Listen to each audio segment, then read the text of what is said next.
une spiritualité de l'amour de Dieu. Dieu pour lui. Dieu, c'est son but, son ambition de toute sa vie, son origine, sa fin, son passé, son présent, son avenir, son unique préoccupation. Vous voyez, il y a tout, hein. Voilà. Hein, Dieu, c'est vraiment tout, le tout. Voilà. Il n'y a que Dieu qui compte pour lui. Aimer Dieu d'un amour à tout rompre, de l'amour le plus parfait, et le faire aimer. Aimer Dieu et le faire aimer. Voilà, ça c'est vraiment le tout, l'absolu de sa vie. Il n'y a que ça qui compte. Hein. Je n'ai donc pas d'autre but, d'autre ambition ici-bas. Je continue, ça va dans le même sens. Je veux que Dieu devienne de plus en plus le tout de ma vie. Pour cela, il faut qu'il soit le tout de mon cœur. Donc ça veut dire que pour être le tout de sa vie, il faut d'abord que ce soit en lui. Hein. Donc vraiment un attachement intérieur. Je vais travailler à entretenir en moi la soif d'amour que Dieu a allumée et qu'il ne cesse de raviver en moi. C'est Dieu qui m'a conçu dans sa pensée éternelle, qui m'a fait sortir du néant, corps et âme, avec un but éternel et infini. Dieu est mon origine, ma fin, il est mon passé, mon présent, mon avenir, comme il devrait être mon unique préoccupation. Donc ça revient à dire les mêmes choses. Vous voyez donc l'absolu de Dieu, d'accord? Maintenant, ce Dieu est pour lui, il faut aussi que ce soit un Dieu pour les autres. Dieu, le but de tout apostolat, la souffrance de tout apostolat. Aimez Dieu, aimez encore Dieu. Oh, qu'il vous aime, lui. Soyez de feu pour lui, ne pensez qu'à lui, devenez fou de lui. J'ai le mal de Dieu. Bon, ça va dans le même sens. Cette passion pour Dieu, il veut la transmettre. Hein. Voilà.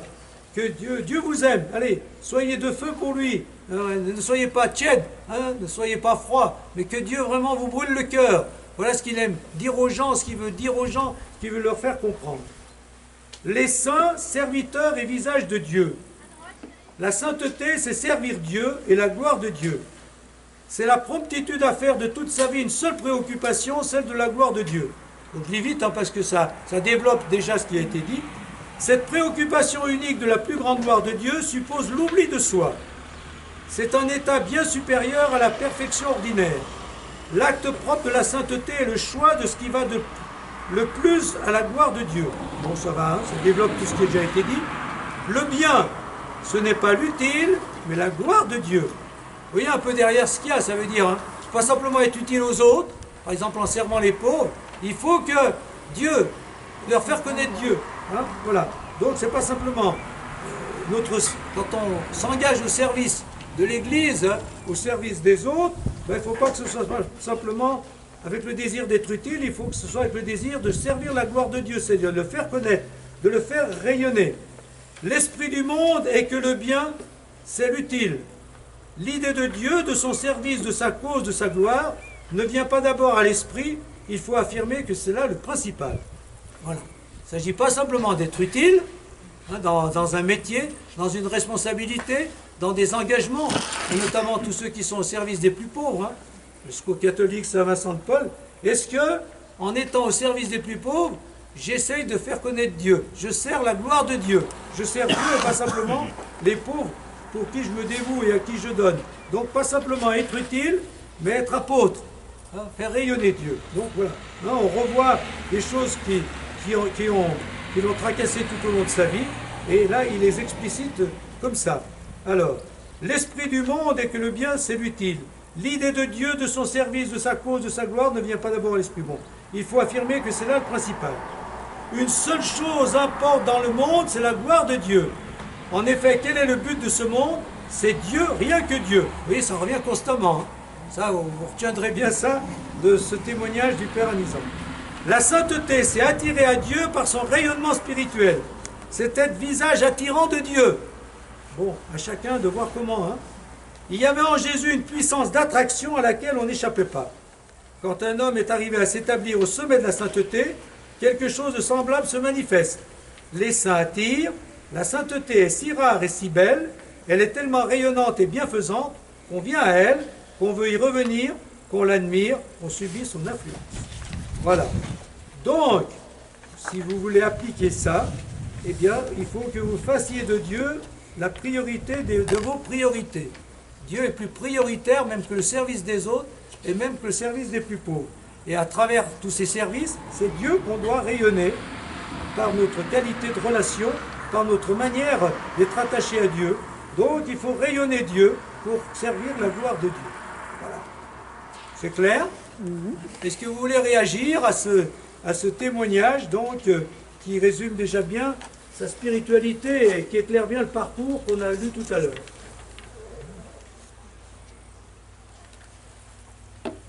Ça va? Dieu avant toute chose, hein? Bon. Voilà. Alors,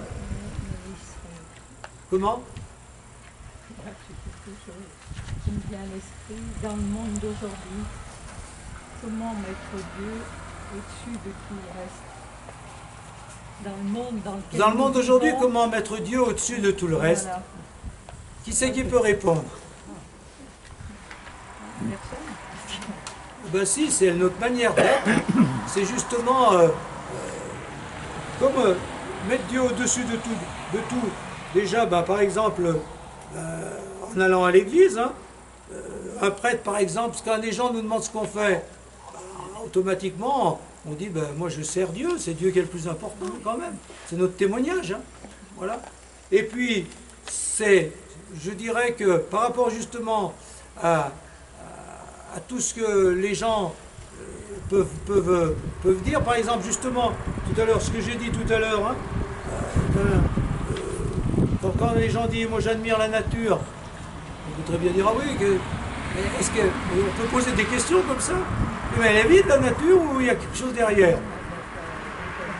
Il n'y a pas de génération spontanée. Hein? Il n'y a pas de génération Non, il n'y a pas de génération spontanée, donc d'où vient tout ce qu'on voit? Hein? Voilà.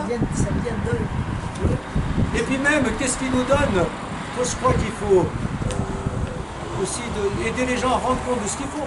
Quand on voit tous ceux qui se dévouent au service de la solidarité, au service de l'accueil des gens, des plus pauvres, des migrants, de tout ce qu'on voit régulièrement, on dit mais pourquoi tu fais ça? Qu'est-ce qui te pousse à faire ça? Ben, c'est comme ça, je suis généreux. Mais d'où vient ta générosité? Est-ce qu'il n'y a pas une force intérieure qui te pousse? Hein? Quelle est cette force qui te pousse à te donner? Alors que tu pourrais rester tranquille à vivre ta vie. Oui, moi je pense que on fait de Dieu une priorité quand déjà on essaye de le servir nous-mêmes et de dire que ben c'est grâce à lui qu'on fait tout ce qu'on fait. Mais en même temps, c'est en interrogeant les gens, hein, voilà. Parfois comme ça. Hein. Qu'est-ce qui fait que voilà. Mais nous on le fait régulièrement. On a quand même 1000 occasions, contrairement à ce qu'on peut dire, on a quand même 1000 occasions. Par exemple, à l'occasion des baptêmes, des mariages. Hein? Par exemple, vous assistez à un mariage. Demain, il y a un mariage ici, peu importe. Et déjà, ceux qui se marient, pourquoi tu te maries à l'église? C'est ce que j'ai dit tout à l'heure en plaisantant. Il dit, ton frère, tu ne crois pas croyant, mais alors pourquoi il se marie à l'église? Enfin, là, c'est pour plaisanter, parce que je le connais bien. Mais voilà, il y a... Puis les sépultures, à toutes les sépultures. Hein. Il dit, qu'est-ce qu'il a vécu? Ah ben voilà, ceux qui animent les sépultures, est-ce qu'ils croyaient en Dieu? Et vous, des fois c'est délicat, hein. Mais bon, est-ce que vous croyez? On peut toujours au moins poser la question.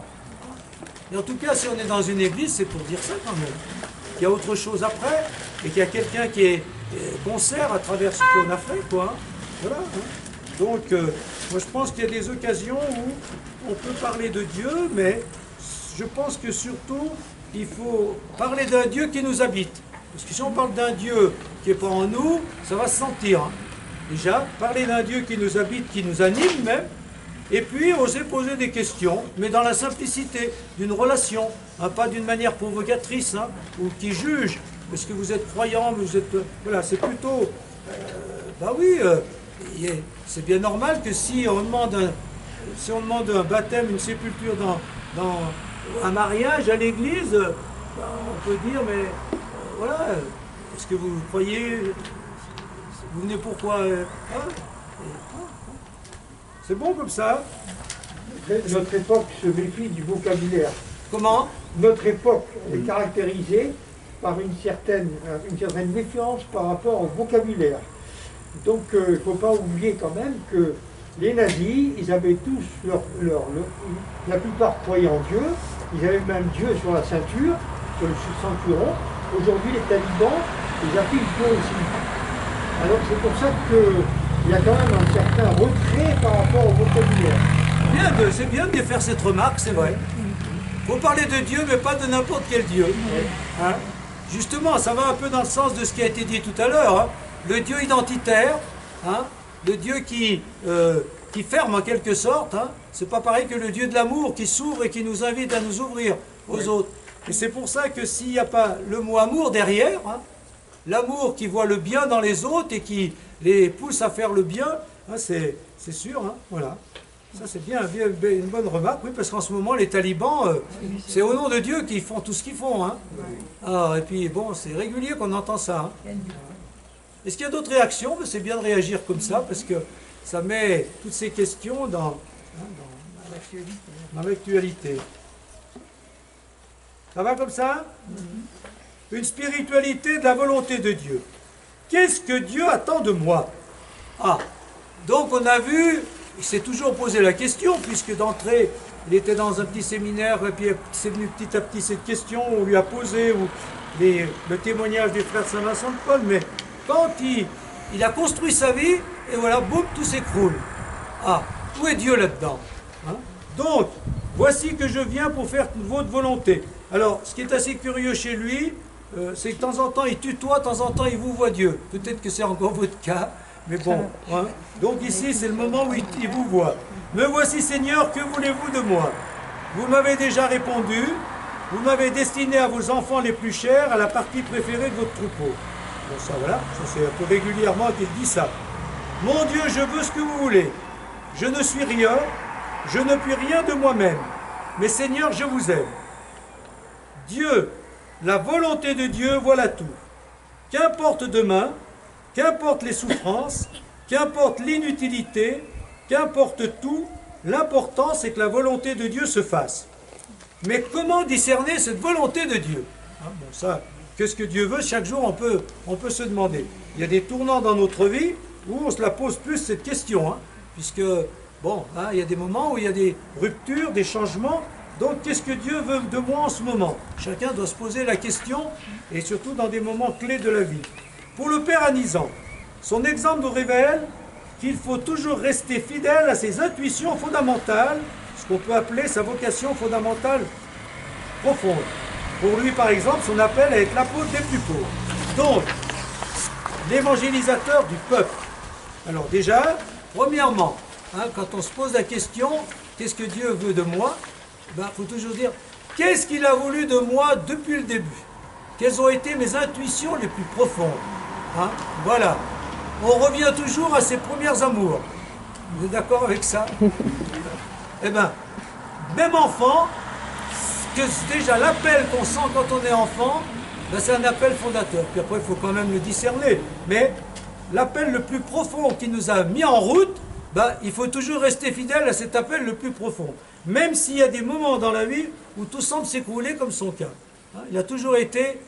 L'appel de Dieu pour lui, c'est l'appel à servir les plus pauvres, à servir le peuple à la base, le service des autres, l'apostolat à la base, pour rayonner Dieu et faire connaître Dieu. Donc vous l'avez bien entendu. Hein. Il ne faut jamais douter de ce qu'on ressent comme un appel fondateur de Dieu.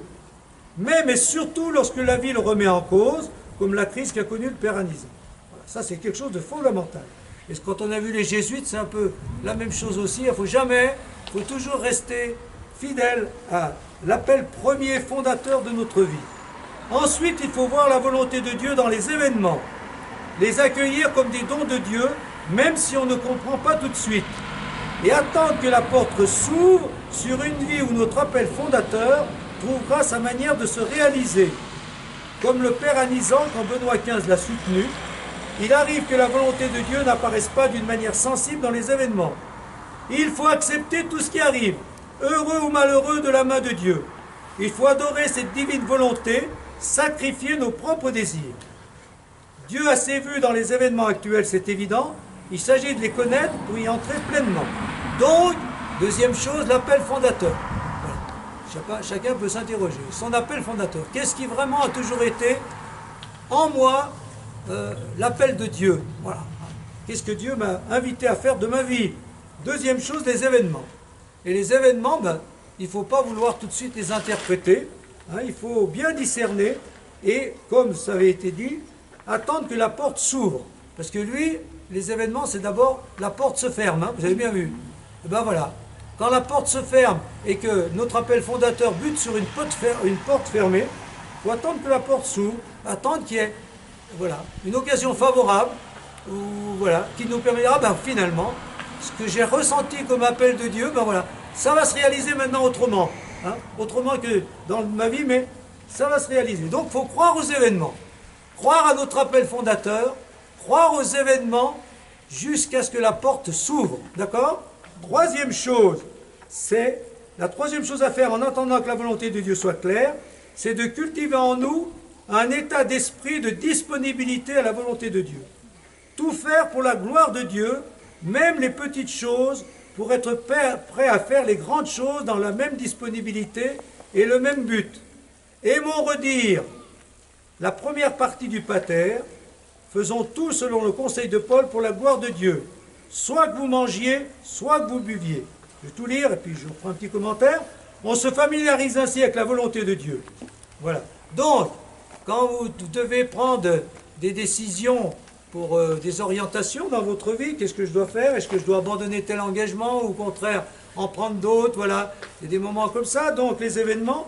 Et puis ensuite, pour que Dieu soit vraiment celui qui décide, il faut servir Dieu.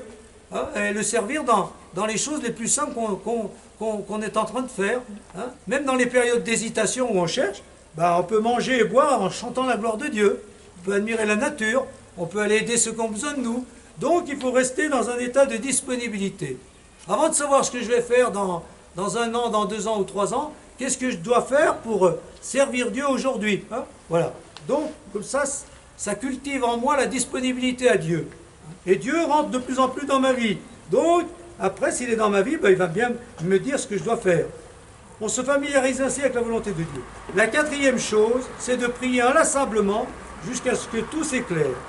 Mon Dieu, vous qui êtes tout-puissant, daignez fortifier ma volonté et me donner la force de faire toujours et en tout ce que vous voulez, de ne jamais faire ce que vous ne voulez pas. Donc, priez le Seigneur pour que cette lumière nous soit donnée, un éclair, ou quelque chose qui va nous dire, mais cette fois, je comprends ce que Dieu veut de moi. Voilà. Alors, là-dessus, parce que je pense que tout le monde, régulièrement, vous vous posez la question, qu'est-ce que Dieu attend de moi? Voilà. À l'âge que j'ai, avec le parcours que j'ai fait, avec ce que j'ai fait de ma vie jusqu'à présent, avec les événements qui sont en ce moment favorables ou défavorables. Donc, qu'est-ce que je dois faire? Étudier, rester fidèle à ce qu'on a été, étudier les événements, cultiver la disponibilité à Dieu en faisant par amour tout ce qu'on a à faire pour la gloire de Dieu, et puis prier jusqu'à ce que l'Esprit Saint nous éclaire et nous ouvre le chemin qu'on doit suivre. Ça va comme ça? Alors réagissez à ça pour voir si